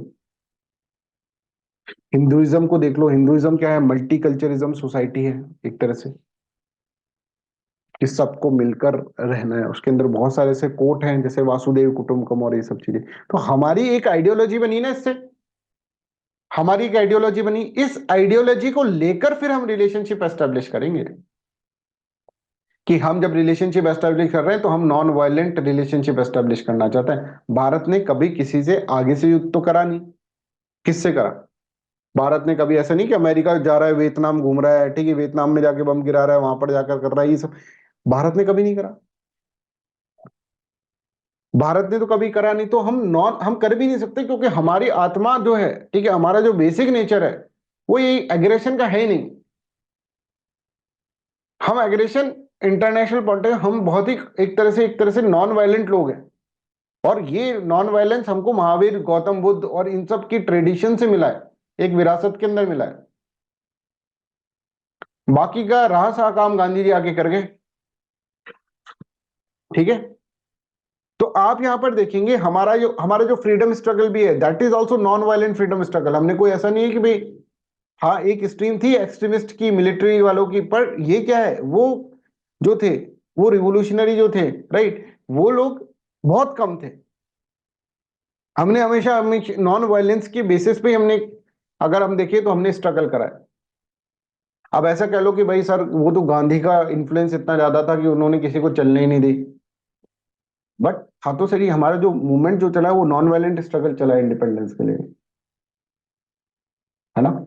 और इसके कारण क्या है, इसके कारण आप देखेंगे भारत की एक आत्मा बनी है, दैट आत्मा इज नोन एज भारत की आइडियोलॉजी, भारत का बेसिक नेचर।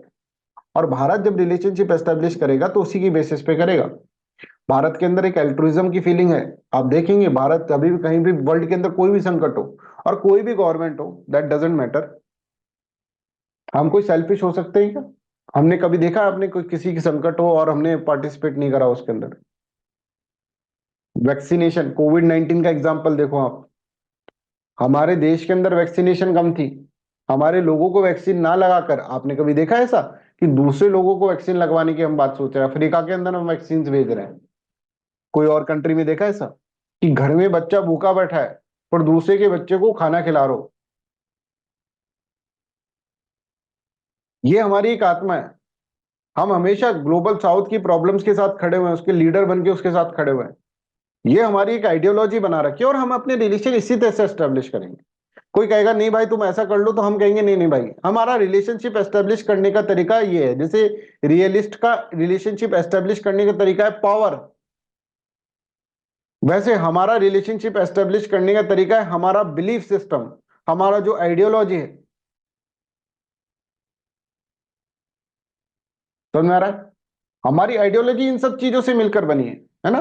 तो कंस्ट्रक्टिविज्म का मतलब क्या है कि कोई नेशन, जैसे पाकिस्तान जो है, पाकिस्तान के साथ हमारा रिलेशनशिप एक बार अच्छा क्यों नहीं है, हम ये सोचें तो इसके अंदर एक चीज ये भी आ जाती है ना कि Pakistan is not a secular country, और हम एक सेकुलर कंट्री, हमने कभी सेकुलरिज्म छोड़ा नहीं, पाकिस्तान ने कभी सेकुलरिज्म अपनाया नहीं, ये एक इस्लामिस्ट स्टेट है। समझ में आ रहा है? और हम एक सेकुलर नेशन है, रिलीजियस डायमेंशन में हम अलग है। I hope you are getting this point, ठीक है, इन सब चीजों को भी हम पढ़ेंगे, राइट। तो I hope you are getting the point कि ये आपको समझ में आ रहा होगा कि भाई इसका मतलब क्या है ना। एक तरह से कंस्ट्रक्टिविज्म का मतलब क्या है, ये आपको समझ में आ रहा होगा। ये theory in the international relation that emphasizes the role of social construct such as idea, belief, norms, identities in shaping the behaviour and interaction of the state. ठीक है, क्या बिलीफ सिस्टम चल रहा है हमारा, हमारा किस तरह का बेसिक नेचर है, उसके हिसाब से हम अपने रिलेशनशिप एस्टेब्लिश कर रहे हैं, उसके हिसाब से हम अपने फ्रेंड्स बना रहे हैं। Unlike theories that focus solely on the material factor like power, security, जैसे रियलिज्म होता है, constructivism posits that international system is shaped by human agency and the meaning that the state attach to their actions and the relationship। ठीक है, तो states का एक तरह से क्या है, एक तरह से ये डायमेंशन है कि भाई हमको क्या करना है, हमको एक अपनी नेशनल आइडेंटिटी जो बनी है उसके बेसिस पे हमें अपनी क्या है, अपने सिस्टम बनाना है, हमारे कुछ एक बेसिक प्रिंसिपल्स होने चाहिए, that is known as our foreign policy. उस फॉरेन पॉलिसी को लेकर ही हम सिस्टम बनाएंगे। ठीक है, तो ऐसा जो सोचते हैं that is known as constructivism, वो कंस्ट्रक्टिविज्म का अप्रोच है। ये एक और डायमेंशन है सोचने का, इंटरनेशनल रिलेशंस एस्टेब्लिश करने का, कि किस तरह से हम किस तरह से हम रिलेशनशिप बनाए, तो इस तरह से बना ले भाई। तो देखो, core concept of constructivism, national identity and foreign policy. Constructivism posits that nations foreign policy is heavily shaped by its domestic policy and national identity. ठीक है, फॉरेन पॉलिसी कैसे बन रही है, डोमेस्टिक पॉलिसीज, पॉलिटिक्स और नेशनल आइडेंटिटी से बन रही, जो हमारे यहाँ पर हो रहा है। जैसे हमारे यहाँ पर हमने आपको बताया किस तरह से हमारा जो रिलेशनशिप बनेगा वो हम इस तरह से बनाएंगे। हम किसी से लड़ाई करके फिर इस तरह का चीज नहीं करेंगे। The way a country perceive itself, its history, culture, value system directly impacts its interaction on the global stage. ठीक है, I hope this is clear. तो यहां पर देखो, unlike other theories that might prioritise power dynamics और the economic interest, constructivism emphasises how identity shape a countries action. Nations act based on their constructed identities and meaning they attach to those identities. I hope you are getting my points. ठीक है, influence of identity politics. देखो, identity politics का ये होता है कि देश एक साथ रहता है, देश के सारे लोग है ना वो एक तरह से एक नेशनलिज्म के अंदर ओतप्रोत रहते हैं। ठीक है, इनकी सबकी एक आइडियोलॉजी बन रही है। तो ये देखो, national identity can foster sense of unity and purpose within a country which may lead to the resistance against the perceive threat to that identity, है ना। ये हो सकता है कि उसको ऐसा हो कि भाई कोई हमारी आइडेंटिटी को न छू, कोई हमारी आइडेंटिटी को खराब ना करे, ये एक परसीव थ्रेट उसको रहेगा, इसलिए यूनाइट रहेगा ये। तो ये भी एक तरीका है, कंस्ट्रक्टिविज्म भी एक तरीका है रिलेशनशिप एस्टेब्लिश करने का। ठीक है, जैसे हम बात बात करें इंडिया की, India's identity is influenced by its rich culture, history, diverse culture and values like the democracy, non violence, altruism and pluralism. आप देखेंगे this identity shape how India interact with other countries, जैसे हमारा non violent, Gandhi ji principle of non violence, India is a land of Mahavir and Buddha. तो इन सब से हमारी एक आत्मा बनी साहब, उस आत्मा की बेसिस पे हम दूसरे के साथ रिलेशनशिप एस्टेब्लिश कर रहे हैं। जैसे इंडिया जो है हमेशा अल्ट्रुइज्म की फीलिंग दिखाया, कोविड-19 का एग्जांपल आप रख सकते हैं, वैक्सीनेशन वाला। For example, India often present itself as a leader of the global south. India ने देखा कि भाई ग्लोबल साउथ के अंदर गरीब लोग हैं, गरीब लोगों की हेल्प करनी चाहिए, राइट। ये हमारी आत्मा के अंदर कहीं ना कहीं है। इसीलिए आप देखें, ये एग्जांपल भी ले सकते हैं कि अफ्रीकन यूनियन को G20 के अंदर भारत ने करने के लिए बहुत एफर्ट्स करे। ठीक है, मोदी जी के बहुत बड़े एफर्ट्स थे इसके अंदर, जिसके अंदर अफ्रीका यूनियन जो है वो G20 में आया। ठीक है, तो अफ्रीकन यूनियन जिसके अंदर 54 नेशंस हैं, वो जो है एक तरह से क्या है, एक तरह से पावरफुल नेशंस के ग्रुप के अंदर आ गया। तो that will become a very important dimension. ठीक है, कि हम देखो हमेशा हम इस तरह से करते हैं, हम वॉइस ऑफ ग्लोबल साउथ जो है उसके बारे में सोचते हैं। पीएम मोदी ने G20 लीडर्स को बोला था कि भाई अफ्रीकन यूनियन को मेंबर बनाओ, बहुत परसुएशन करा था उन्होंने, तब जाकर ये चीज हुआ। इसी तरह से ऑन द अदर हैंड हम अपना रिलेशन देखें पाकिस्तान से, तो भाई वो हमारी आइडियोलॉजीज के अंदर, इसके अंदर सेट नहीं बैठ रहा है। Difference influences their interaction leading to tension. India's identity as a secular democratic state है, बट पाकिस्तान जो है वो तो इस्लामिक आइडेंटिटी है। तो हमारा कोई बात नहीं बैठ रहा। ऐसे ही हम देखेंगे वर्ल्ड के अंदर, वर्ल्ड के अंदर देखिए ईरान और जो सऊदी अरेबिया है, सऊदी अरेबिया और ईरान, इनका बैठ नहीं रहा है। क्या नहीं बैठ रहा है? इनकी आइडियोलॉजी मैच नहीं खाती है। ईरान बोलता है कि भैया शिया मुस्लिम, शिया मुस्लिम जिंदाबाद, ये बोलता है नहीं नहीं शिया तो काफिर है, राइट। तो सुन्नीस जो है वो प्योर मुस्लिम्स हैं। इसने इस तरह से, एक तरह से इनके खिलाफ एक इस तरह की जंग छेड़ रखी है। तो आपस में लड़ते रहते हैं आइडियोलॉजीज की वजह से। ये आइडियोलॉजी आपसे मैच नहीं कर रही हमारी। ठीक है, ईरान बोलता है, ईरान के अंदर 1979 के अंदर इस्लामिक रिवॉल्यूशन हुआ था। इस्लामिक रिवॉल्यूशन में इन्होंने बहुत ज्यादा क्रिटिसाइज करा था सऊदी सऊदी अरेबिया की मोनार्की को। ठीक है, और उसके कारण सऊदी अरेबिया का आइडियोलॉजी जो है वो मोनार्कियल नेशन है, तो उसने आइडियोलॉजिकल कंफ्लिक्ट इनके बीच में रहता है ना। बहुत बड़ा एक टॉपिक है इस्लामिक रिवॉल्यूशन 1979, इसने पूरी वर्ल्ड पॉलिटिक्स बदल के रख दी। शिया सुन्नी कन्फ्लिक्ट, प्यूरिटनाइकल मूवमेंट, पता नहीं, बहुत मजेदार चीज है ये, राइट। खैर वो इंटरनेशनल रिलेशंस की बात, बट आपको पॉइंट्स तो लिखने हैं ना। Rivalry between Saudi Arabia and Iran exemplifies how nations identity and social constructs influence international relations. ठीक है, इस तरह से आपको यहाँ पर बातचीत करनी है। अब लास्ट जो है जो हमको पढ़ना है, ठीक है, लास्ट नहीं मतलब इसके अंदर आइडियोलॉजीज के अंदर लास्ट पढ़ना है, दैट इज नोन एज कॉस्मोपॉलिटनिज्म। कॉस्मोपॉलिटनिज्म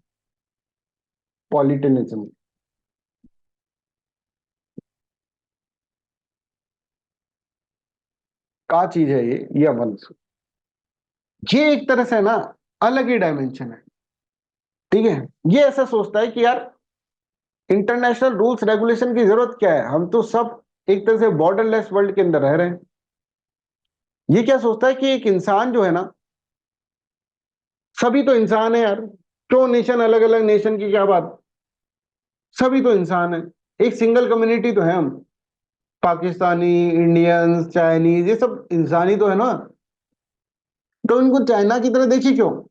जैसे वो बोलते हैं इसके अंदर, ठीक है, रविंद्रनाथ टैगोर, ठीक है, वो बहुत बोलते थे कि भाई इंडिया और चाइना के बीच में कोई कंफ्लिक्ट ही नहीं है, इंडिया और चाइना के बीच में बॉर्डरलेस वर्ल्ड है, वो तो बॉर्डरलेस है, ये कोई कंट्री थोड़ी ना, ये तो सिविलाइजेशन है, सभ्यता है, आपस में एक सभ्यता दूसरी सभ्यता से मिलान कर रही है।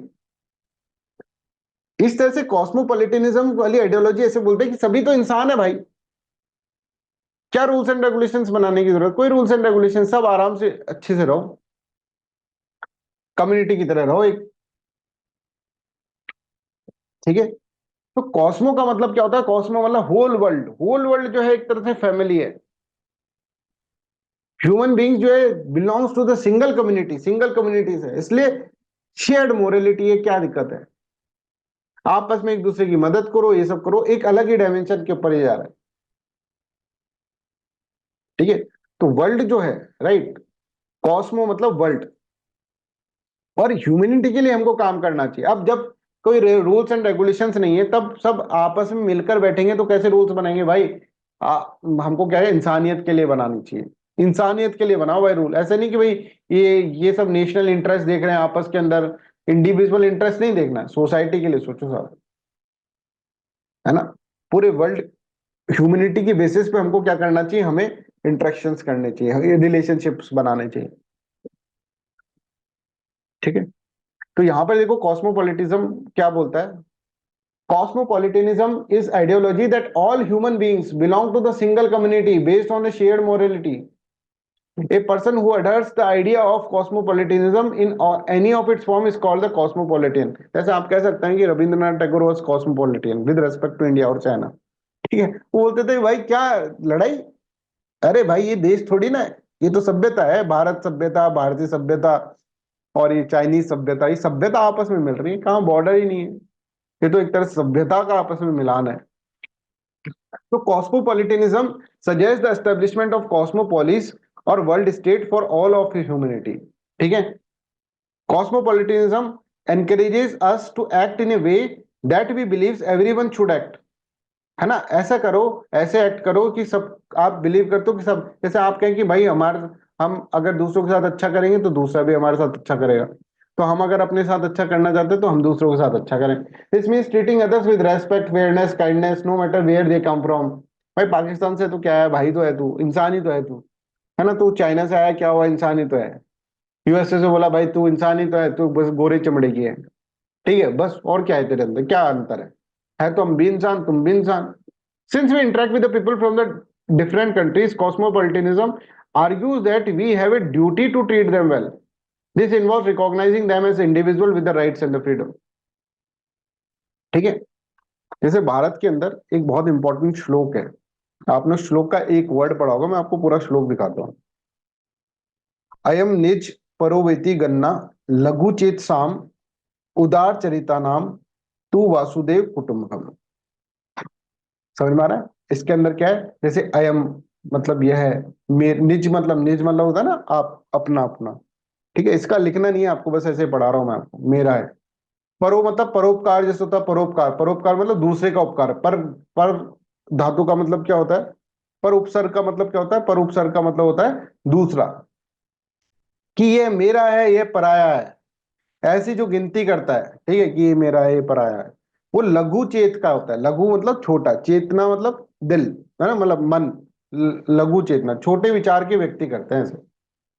उदार चरिता नाम, कि जो उदार चरित का होता है, जो लिबरल होता है, उसके लिए तो भाई वो तो समस्त समस्त संसार को, वासुदेव को, ठीक है, कुटुंबकम मतलब अपनी फैमिली की तरह मानता है।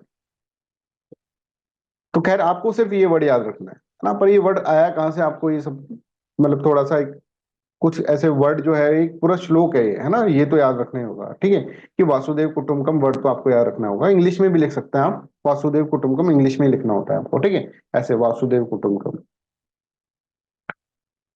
है ना, ऐसे तरह, राइट, इस तरह से लिखना होता है, राइट। तो आप यहां पर देखें कि इसके अंदर ये जो है कॉस्मोपॉलिटिनिज्म को शो करता है। This is how cosmopolitanism works. ठीक है, कि पूरे वर्ल्ड को एक तरह से फैमिली की तरह देखे यार, कम्युनिटी तो है भाई, शेयर्ड विजन है, ठीक है, सबका। कोई अगर अपन को क्या है कि भाई हमें कोई रूल्स रेगुलेशन की थोड़ी ना जरूरत है, भाई तू मेरे से कैसे बात करता है ना, मैं तेरे से कैसे बात करता हूँ, ये आपस में क्या करेंगे, एक तरह से एथिकल रूल्स अपने आप ही बन जाएंगे। अगर हम रूल बनाने बैठेंगे, भैया ये एरिया तेरा, ये मेरा, इसके अंदर मत घुस जाइयो, तू मत घुस जाइयो, तू मेरी सोवरेंटी को एम्पर मत करना, तू मत करना, ये घर है तेरा, ये घर मेरा, तो फिर दिक्कत हो जाएगी, दीवारें खड़ी करोगे तो दिक्कत होगी। बॉर्डरलेस वर्ल्ड बनाओ। तो cosmopolitanism promotes the idea of shared values that apply to everyone regardless of the national borders. It encourages the development of global ethics principles that everyone can agree on to guide our action. ठीक है, सब agree हो जाएंगे इसके ऊपर तो अच्छा ही होगा फिर वो कुछ। When there are no clear rules, जब कोई क्लियर रूल्स नहीं होता, तो about how to treat each other internationally, cosmopolitanism suggests that countries should come together to create fair and ethical guidelines for their interaction। कि भाई अच्छे से बात करो भाई, क्या दिक्कत है आपस में रहना। This perspective values diversities and welcomes people from all the backgrounds without any discrimination. It focuses on human rights rather than humanity के ऊपर हो, इंडिविजुअल इंटरेस्ट की बजाय आप क्या करें, ह्यूमन राइट्स के ऊपर फोकस करें। आई होप दिस इज क्लियर। ठीक है, तो इतना ही रखें आज का क्लास, फिर हमको पढ़ना है जॉन रॉल्स। ठीक है, जॉन रॉल्स याद आया, जॉन रॉल्स कौन थे, राइट? डिस्ट्रीब्यूटिव जस्टिस के अंदर अपन ने पढ़ा था जॉन रॉल्स को। ठीक है, तो ये हमको पढ़ना है ना, वेल ऑफ इग्नोरेंस याद आया होगा आपको। तो जॉन रॉल्स को पढ़ना है अभी हमको। जॉन रॉल्स की एक बुक है लॉ ऑफ पीपल। ठीक है, बुक नहीं है कि उन्होंने एक ऐसे मतलब राइटिंग लिखी थी, उसके अंदर लॉ ऑफ पीपल्स के अंदर फिर इंटरनेशनल डायमेंशन कैसे होता है वो अपन समझेंगे, राइट? तो यहाँ तक रखते हैं। That's all for today's class. कल का क्लास जो है उसके अंदर थोड़ा सा प्रॉब्लम आ रहा है। ठीक है, वो जैसे हो जाता है सही तो मैं आपको भेज दूंगा। ठीक है, वो लगा रखा है उसके अंदर। ठीक है, थोड़ा सा प्रॉब्लम आ रहा है उसके अंदर, लैपटॉप में के कारण आ गया प्रॉब्लम वो, है ना? फिर अब तो ठीक है अब सब कुछ, but I will send it to you, don't worry, है ना? मेरे को ध्यान है वो। That's all for today's class, thank you so much.